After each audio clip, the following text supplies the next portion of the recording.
So happy Wednesday, everyone. Thanks a lot for joining today's webinar. It's our sixth session, and next week, unfortunately, is going to be our last session, but you can't miss, right?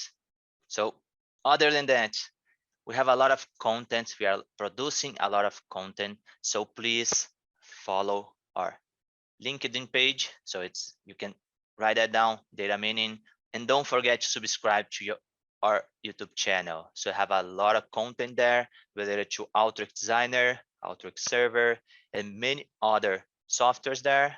So a lot of great stuff for you that are looking for free trainings, right? We'll be sharing this webinar recording as well by email. And that's basically it. So thank you again for being here. We are here together for a month and a half. So it's been a pleasure for me to present this webinar for you. But moving forward, as always, my name is Fernando Vizcaino. I'm an Alteryx sales, working with Alteryx for 7 years, and have a really serious relationship with Alteryx. Thinking about marrying Alteryx, actually. But for today session, we are going to be covering everything related to gallery APIs. Of course, we talk about everything related to system administrator. You know already how to work from a user standpoint in Alteryx gallery. You know already how to control, how to manage, how to govern your Alteryx gallery. And now we are going to be talking about calling Alteryx from other platforms and a lot of other stuff actually. In our last session, it's a very important one. You learn everything from publishing your workflow to the server and all the errors, all the tips and tricks that you need for publishing a workflow.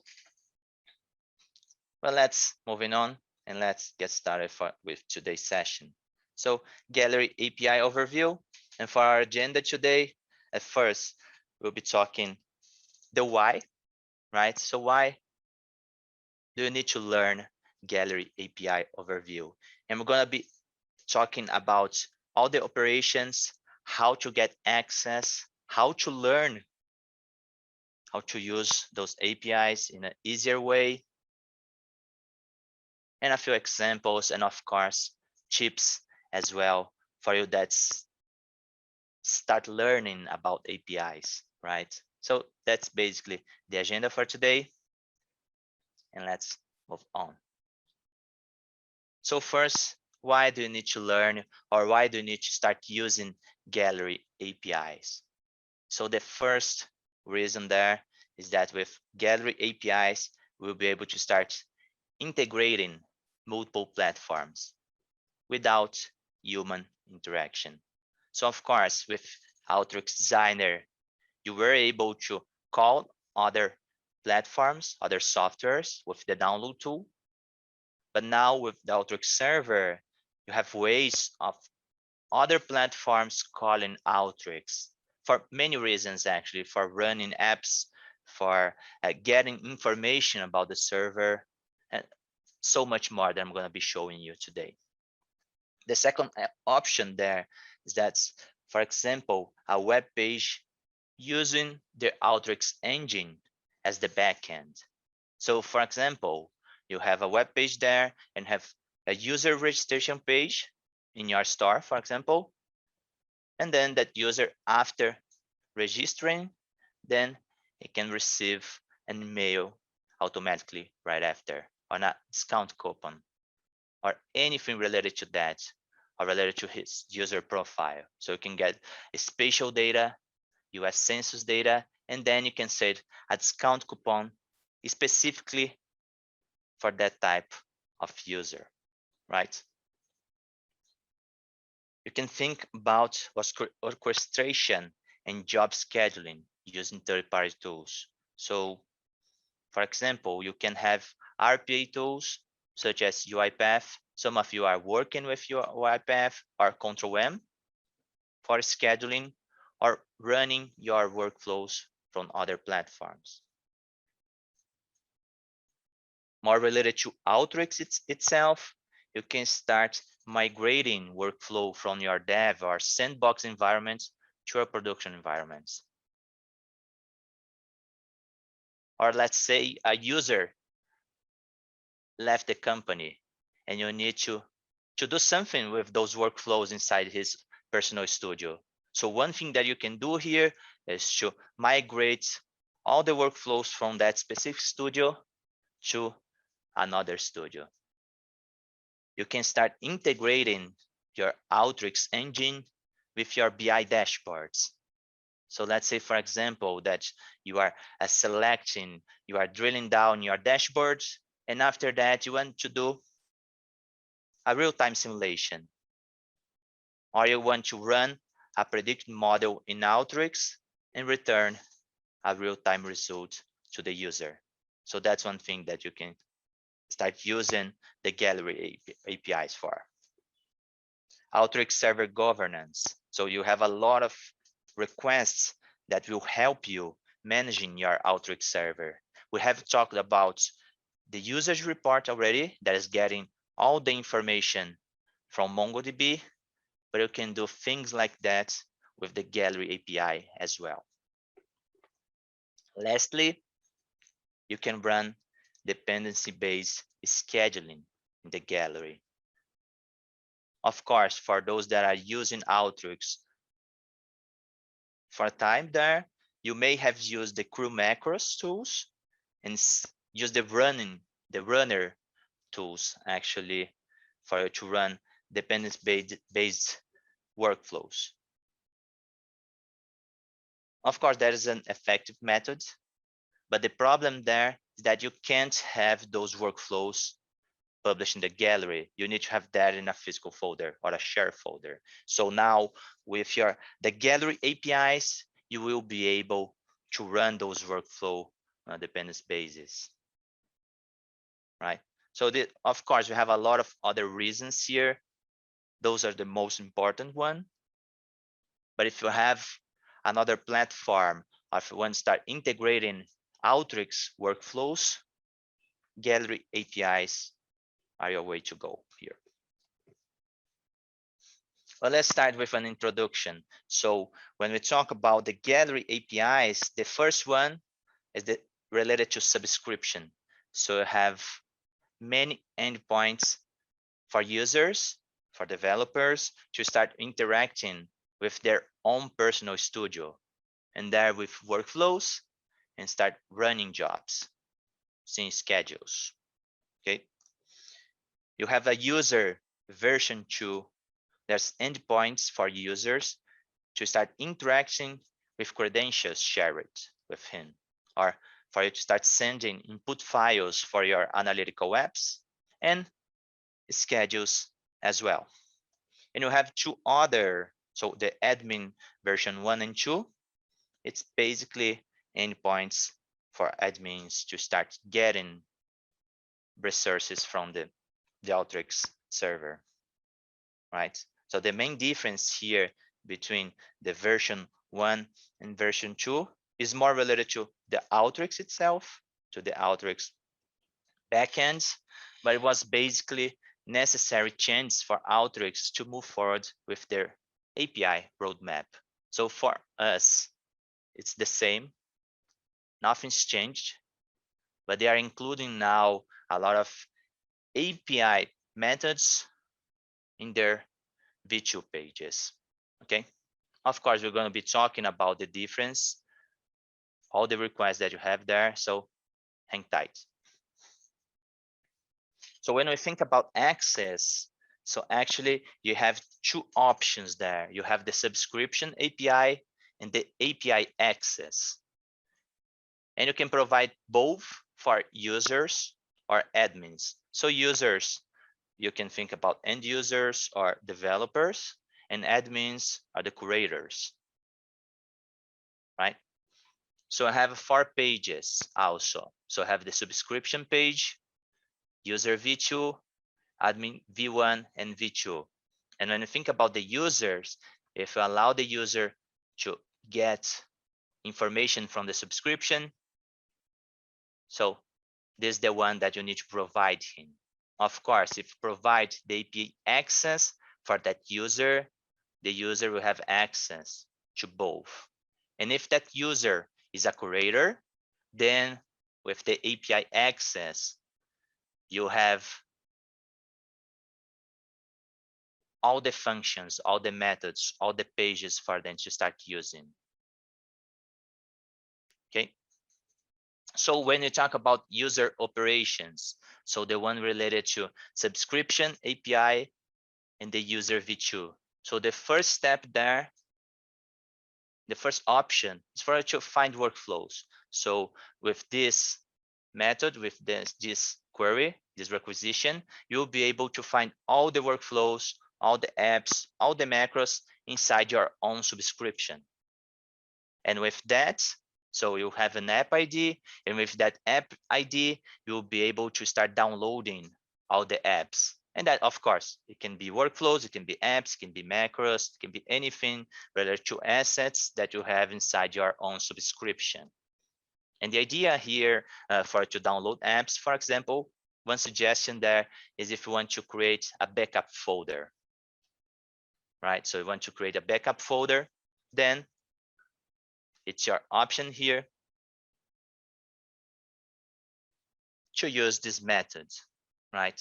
And that can work together with your backup plan, right? Your disaster recovery plan, where you download everything before doing a migration or anything related to that. But of course, we have many more methods here.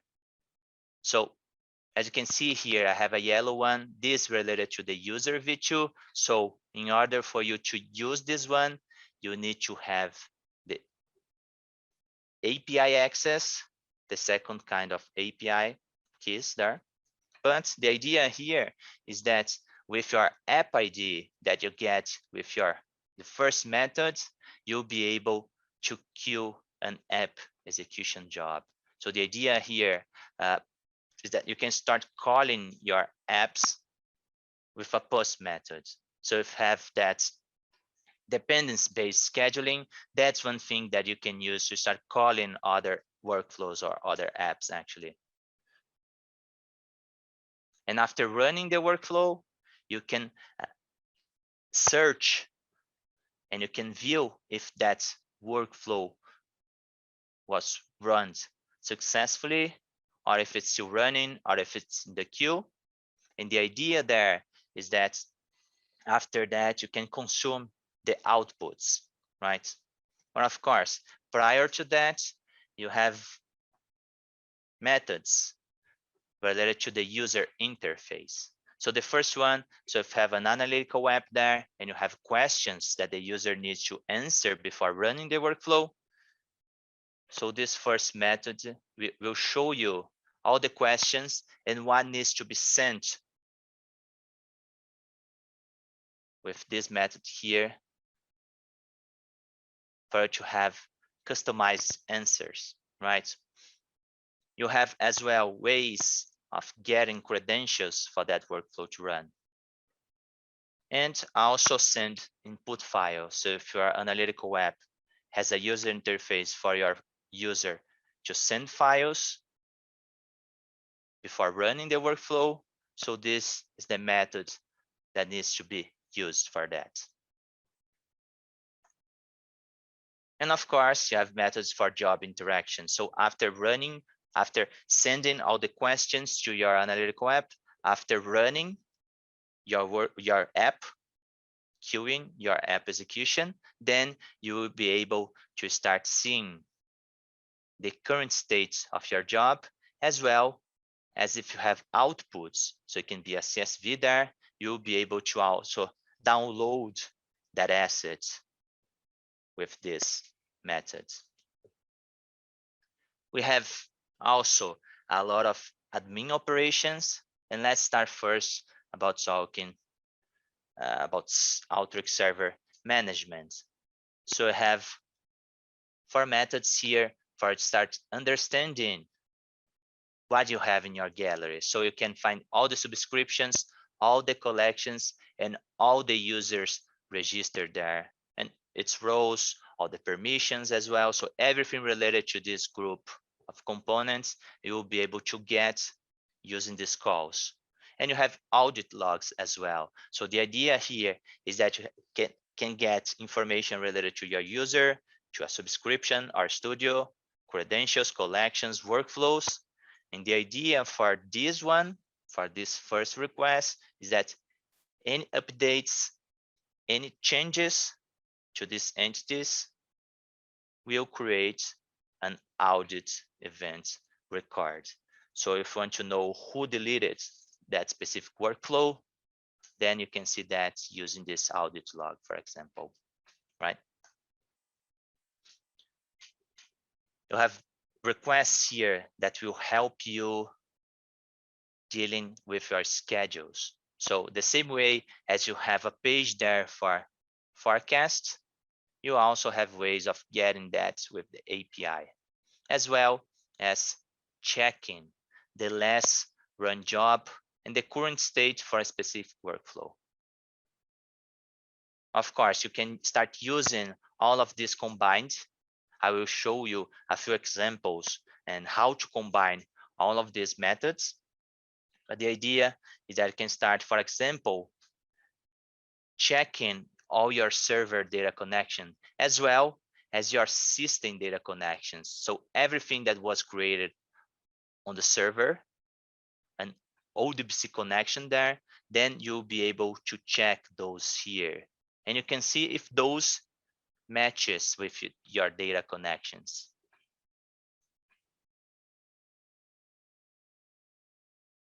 You have requests related to your assets. So you can get all the insights that you have in your gallery, all the workflows, the difference between the admin one and the user one, that here using this one, you'll be able to get all the workflows in a gallery, and it doesn't matter the studio that the workflow is in. And of course, you have one here for workflow, everything filtered by date. You have methods for workflow management as well. So it's the same one here, duplicated. So the idea is that you can get all of your workflows. You can get all of your workflows marked as ready for migration. We talked about this in a previous session. I think the admin session, we talked about how to flag your workflows for migration. And the idea here is that you want to move this workflow from a studio to another, or from an environment to another environment. You will be able to download that workflow. So here, this one is downloading your workflow, your package, actually, a YXZP file, and then you have the ability to also publish that same package to another environment, as well as updating the migration flag. So as you can see here, you have get, you have post, and put. Get is basically for you to check the information. Post is for you to start sending information to the server. In this case, you are publishing, you are sending a workflow, you are sending a package with your methods. And put is for you to start replacing information, updating information inside your data set, your database, for example. And in this case, we are unchecking the ready for migration flag. All right. But let's learn how for you to start using those APIs. How? So you know all the APIs, all the methods there, all the requisitions that we can do, but how can you start using those? So the first thing that you always need to do is to check if you have access to those API keys. So first, you go to your own profile, and you can see here, for example, that you don't have the API access. And if you recall, the API access is related to the user v2 requests, but also if you are a curator, you have admin access to all the methods there. So this is the first step. So if you don't have this enabled and you need to have access to that, you need to ask your admin, your curator, for that access. Another way of checking, you can go here to your keys page, and as you can see, I don't have anything related to my key and secrets.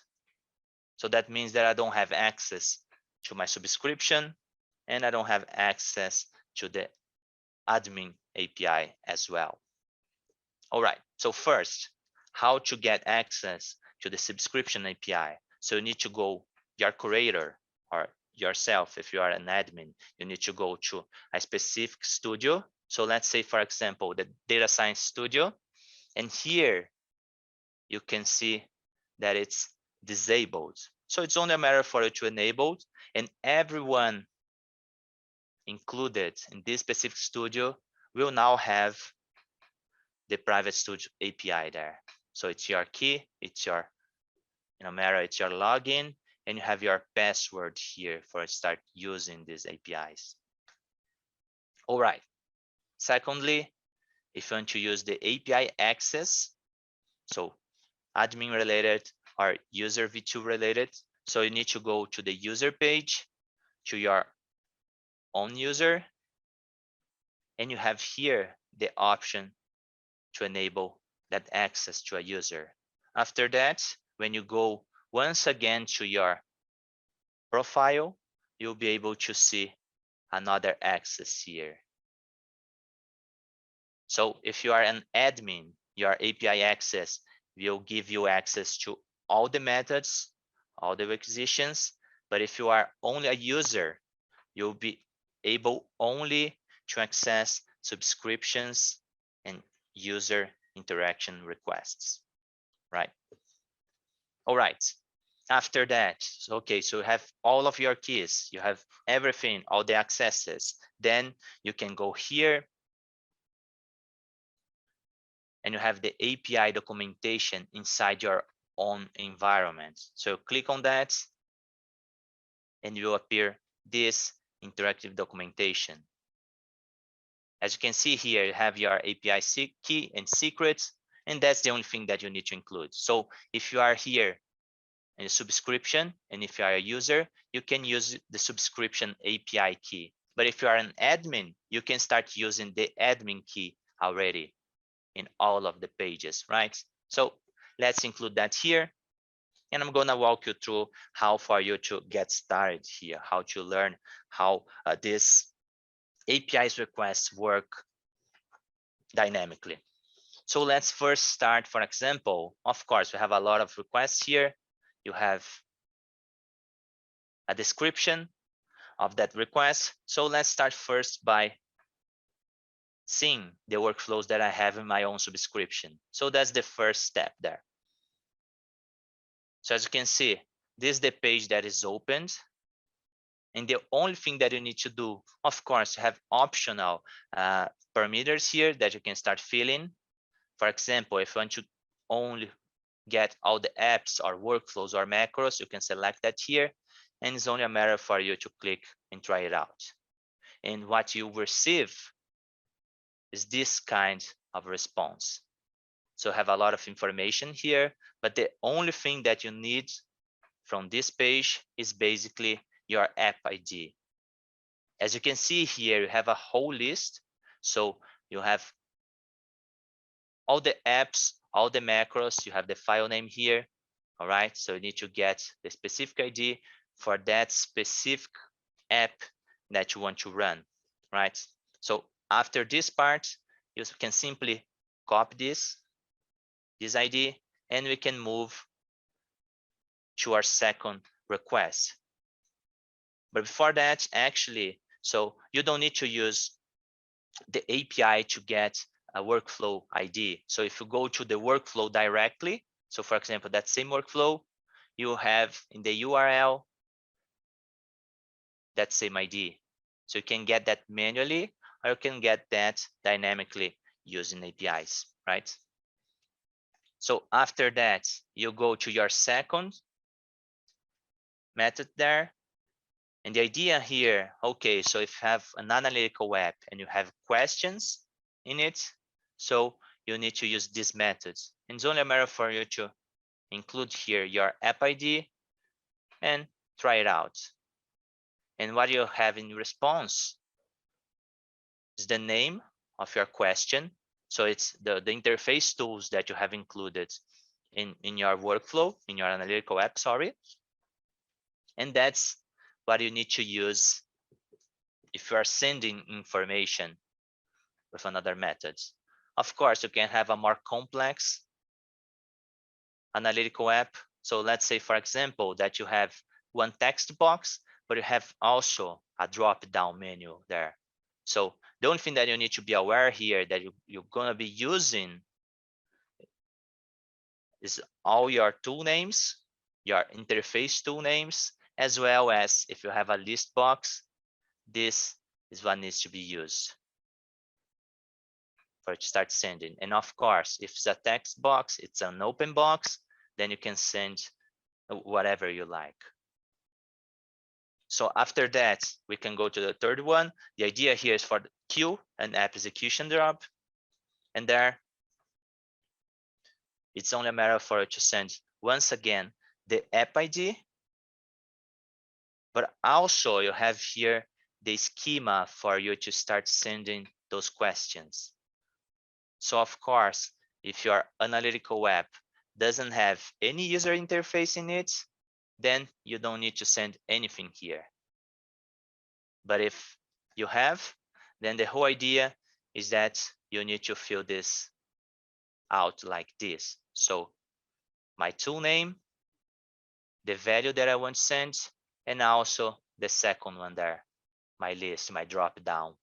And of course, you have the option here to set the priority. So if it's a high priority or anything related to that, so you can include here as a numeric value. So it goes from 1 to 6.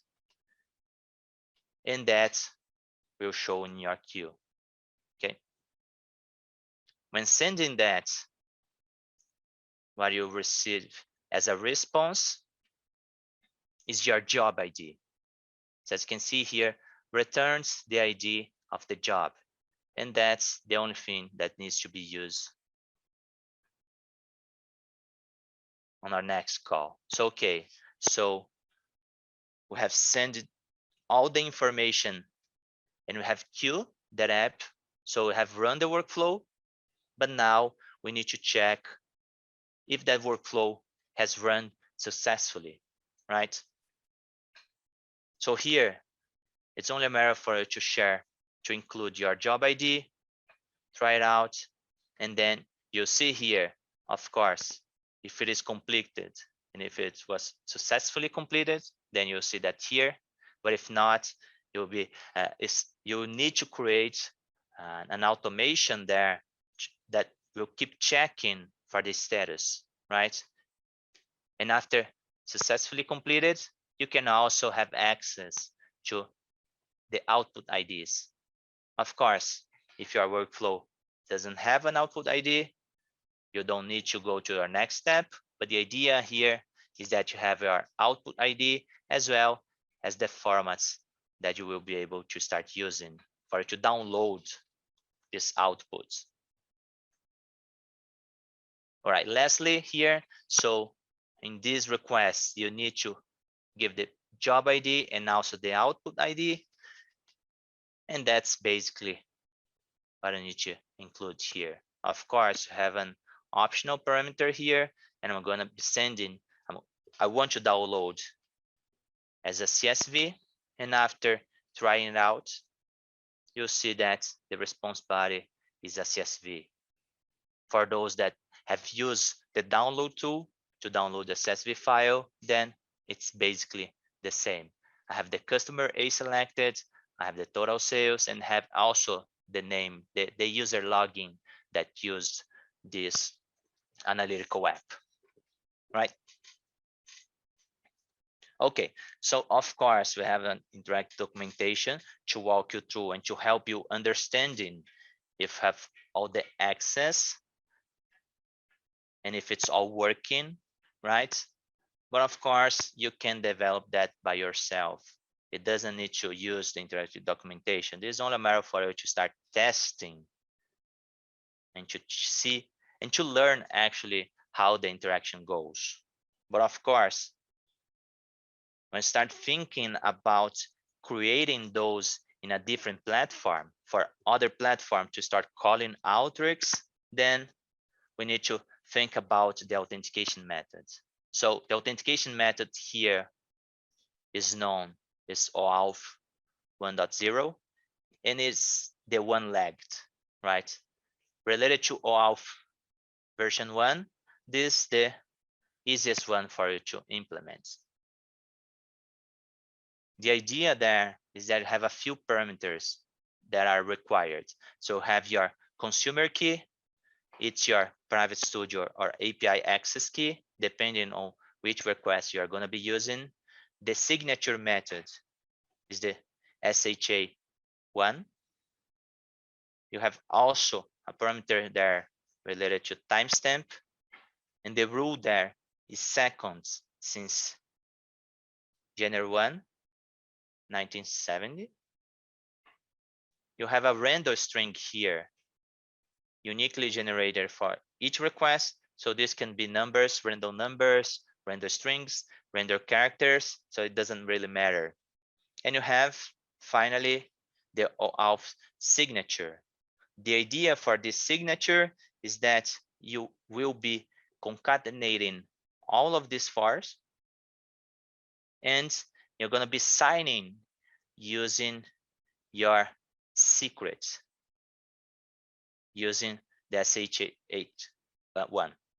All right. So it's an encryption method that will be using your secret as a signing method for this signature. And this is how the request looks like. So you have your request. This example, I'm getting all the workflows inside the subscription. I'm sending all the parameters there, and that's basically it.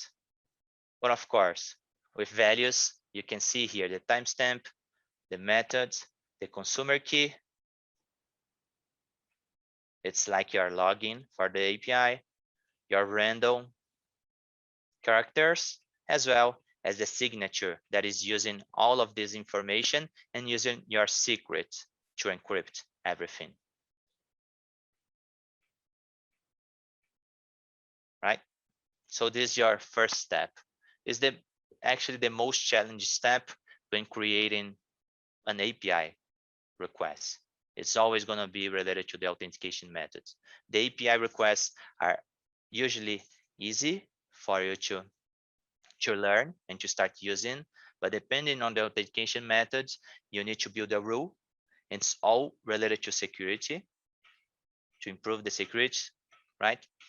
So this would be the hardest part, but I have a few tips by the end of this webinar related to the authentication methods. So hang tight. But all right, so of course I showed you the getting started, the authentication method, but let me show you how that work with a simple workflow, a simple diagram here. So this is the one I showed you before using the documentation, but the idea here is that you always start getting your app ID. So have one call here, one get for you to get the app ID. You have the option for you to use this method to also get your credential ID and also your file ID.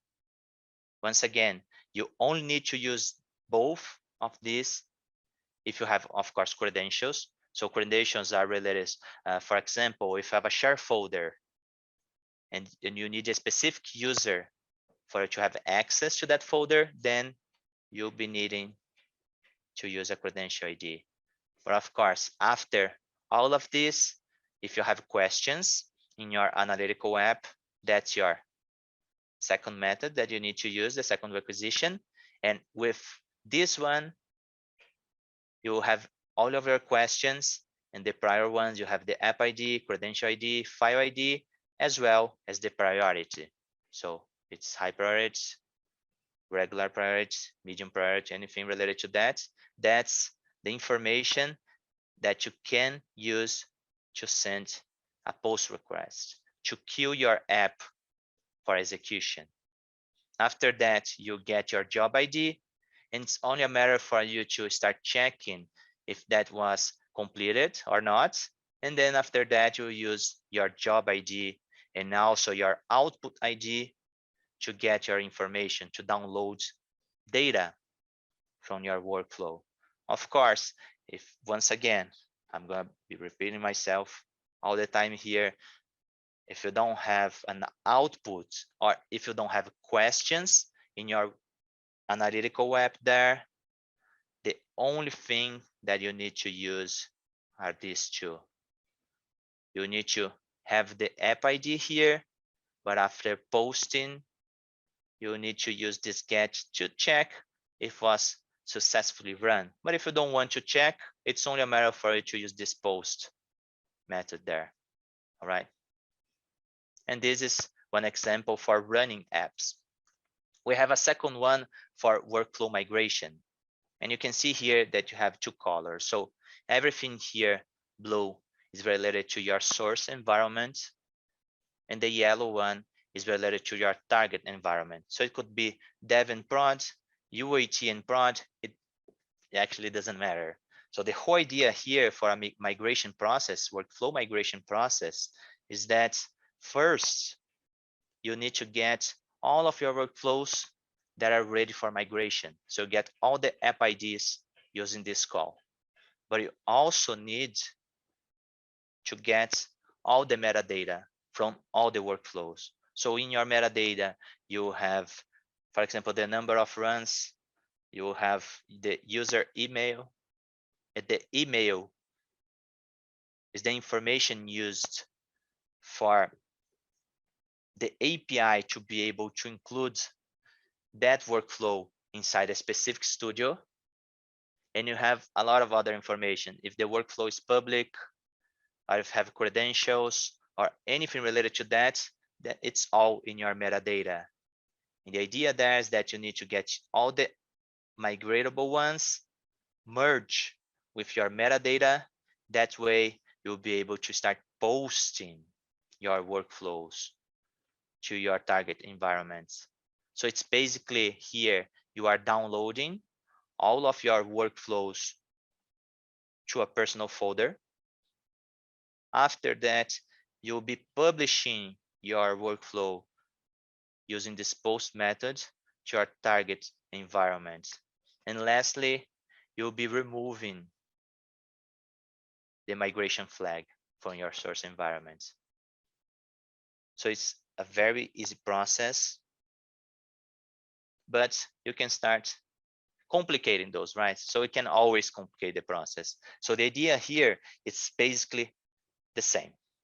Okay, so it's a workflow migration process, but what happens here is that your workflow now has data connections. And if you recall, the rules is that you need to have your data connections with the same name, both with the same name in your source environment and your target environment. But when migrating workflows using APIs, you need to also replace the data connection. Okay, I know the connection, all the connections have the same name, but one thing that they don't have exactly the same are something that we can call a connection ID. So it's different. It's the ID that is saved in your MongoDB when you create those connections. So the idea here is that you have now two additional methods, one from your dev data connections, for example, another one from the prod data connections. And here you create, for example, a lookup table for it to change the IDs. So you can create, for example, you can open your workflow as an XML file. And after opening as an XML file, you can replace all the connection IDs from your dev environment to your prod environment. Okay. And then after that, you repack your workflow once again. You have a new YXZP file And that you can do with a lot of tools. Actually, you can do with Alteryx, with other platforms, other softwares. But for those that didn't know that, an YXZP file is basically a zip file. So it's only a matter for you to zip your file and then change the extension to IXCP once again. And with that package, your workflow metadata and your app ID, you'll be able to migrate that workflow successfully to your target environment. And once again, replacing or updating your migratable flag, right? But of course, here for migration, for downloading workflows, it wouldn't be Alteryx if we didn't have a workflow that is able to do the whole process there.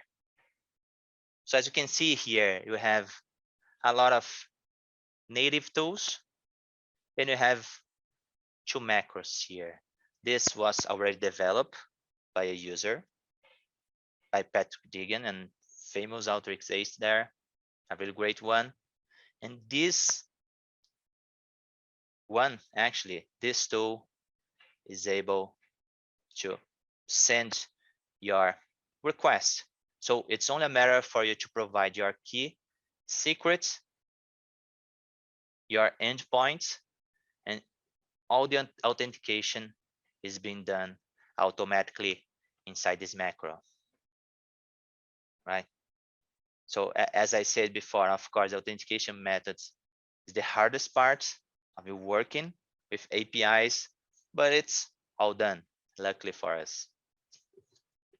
So it's only a matter for example, if I'm downloading workflow, I'm using the proper endpointing to start downloading workflows. I have a second step here for parsing the information. So when I'm using the APIs, I'm getting JSON as a result, as a response. So it's only a matter for me to parse that JSON to get something similar to this. So I have all my workflows, all the app IDs, and everything is related to my personal studio. After that, I will be creating my next endpoint. So it's gonna be my server name. So this is all in the Interact documentation, and also with your app ID. And when using the second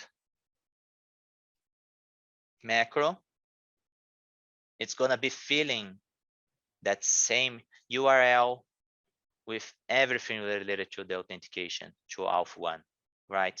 And after that, of course, I'm outputting everything here as a blob, and I have a blob output here that is saving all the packages to a personal folder. So here it's one example for you to learn or to use Alteryx to start creating workflow backups.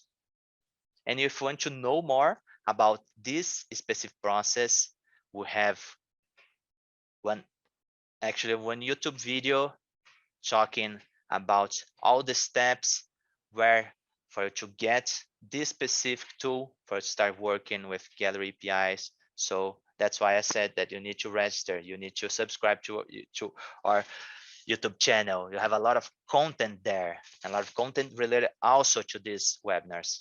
All right. And what we are getting as a result in this specific tool is download data. So here I have my packages. It's all binary, and I have the one last tool there to transform this binary data into actual Alteryx packages. All right. But lastly here, as I promised, I have a few tips, right?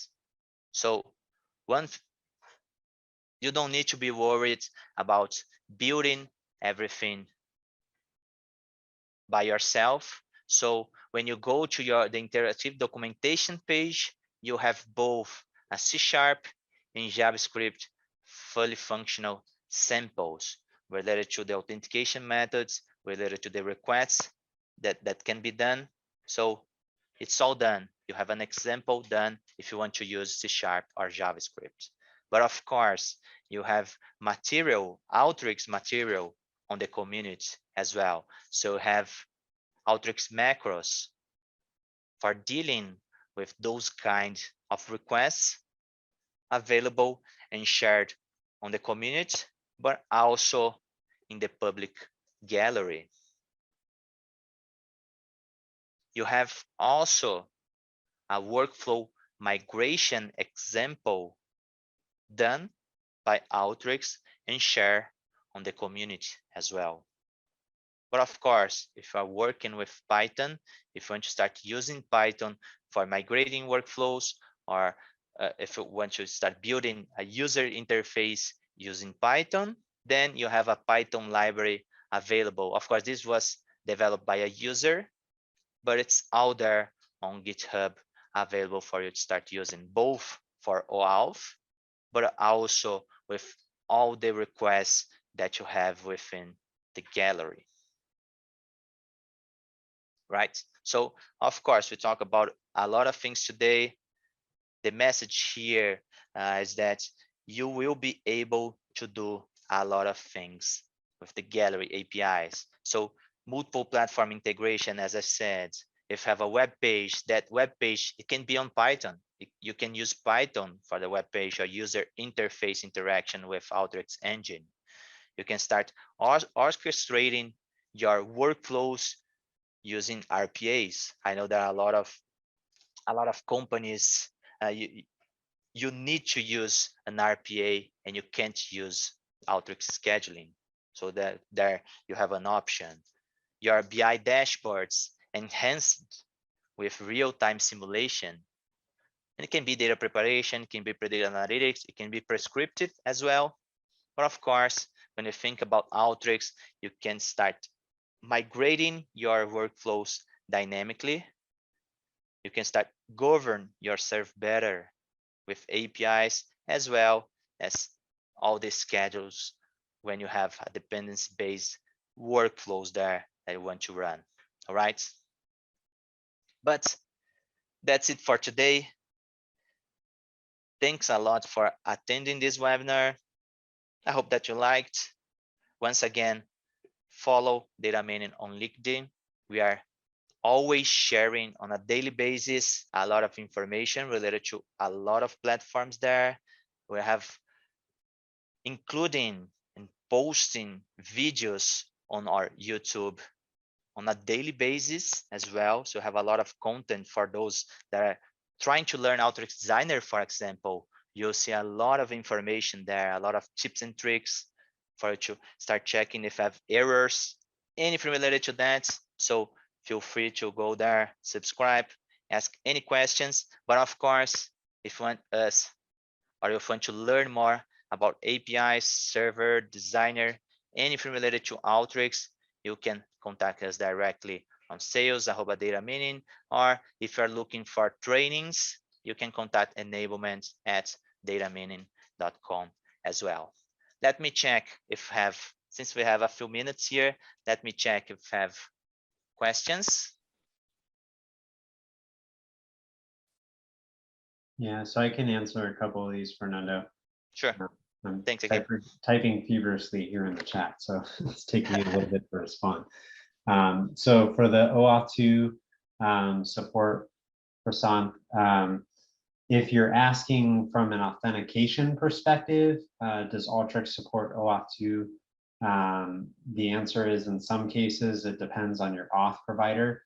And then SHA-2, I know that that is an outstanding item that the product team is aware of, that they're working on supporting. So just kind of keep that in mind if you're looking at, can you connect to other sources of data that use OAuth 2? Yes, you can, to varying degrees. The download tool doesn't support it, but you can use like Python or R to accomplish that.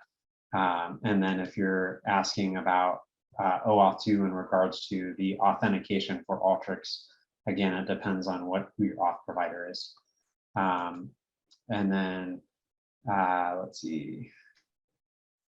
So we've got from Chris. So if a workflow app is shared with multiple users that have API access, will individual users be able to see all the workflow executions? Only theirs if they are planning on, sorry, if the workflows do not have the shared scheduling selected, and that's in the preferences whenever you're publishing the workflow. So whenever you go to share that to the gallery or to a collection, there is that option to choose whether or not you want to share the schedules. So if you are not electing to do that, it would only be the individual runs that you're seeing. But if you have shared scheduling turned on, then you could see it.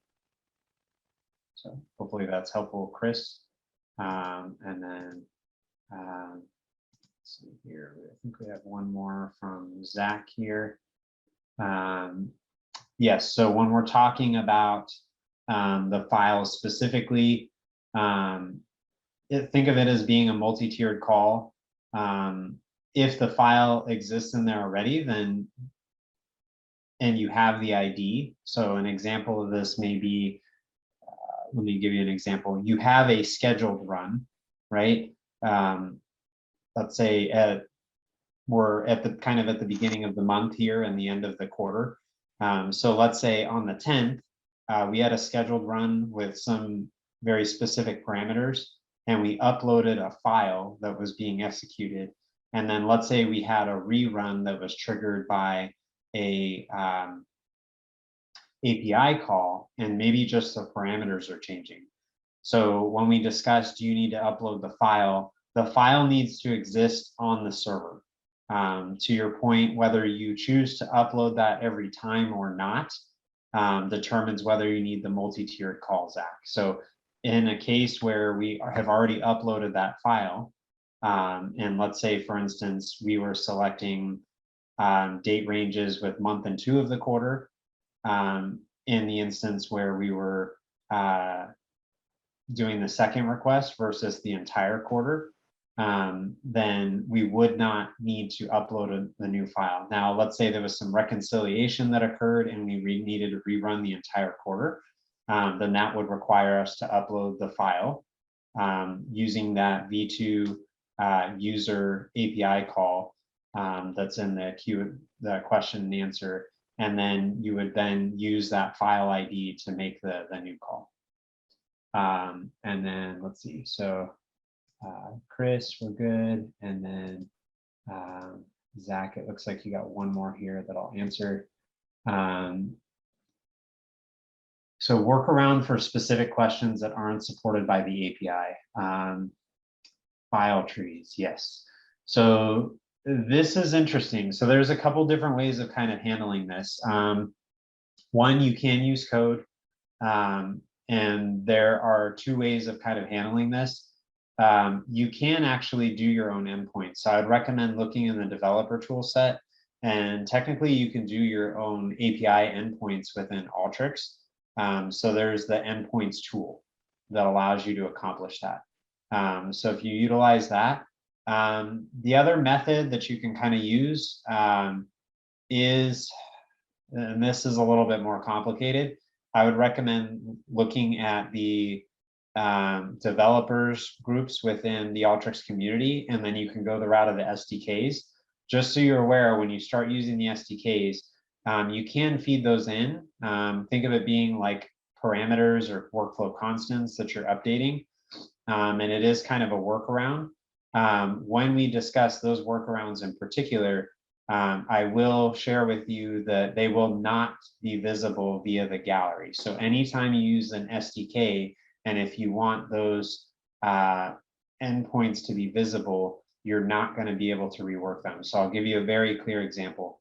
Let's say I wanted to update the Tableau credentials or the Salesforce credentials. Both of those now use the Python SDK as the front end.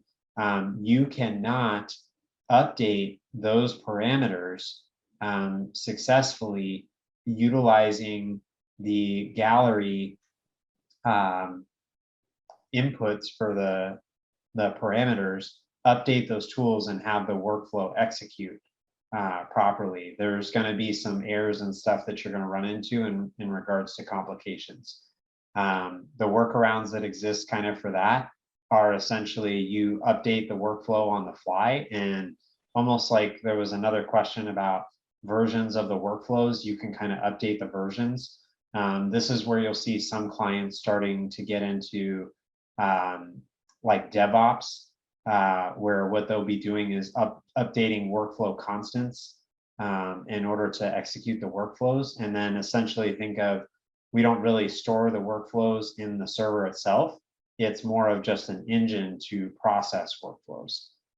So a slightly different model. Hopefully that answers your question, Zach, and maybe opens your eyes up to some other opportunities that do exist that just require a little bit more administration. And then it's up to you which path you kind of choose there. And the most common ones that we see are Azure DevOps. You will have like Bitbucket, Jenkins. You will have some with AWS and different forms, which include the CLI. So again, it really just depends on what you're on. It definitely works better in cloud, just because there's more flexibility there and things that are already built out in regards to DevOps. So, all right. Any other questions? Well, happy, what day is it today? Tuesday or Wednesday. Happy Wednesday, everyone. And Fernando, amazing work as always. Yeah, thanks everyone for watching. Don't miss the next one, the next and last one.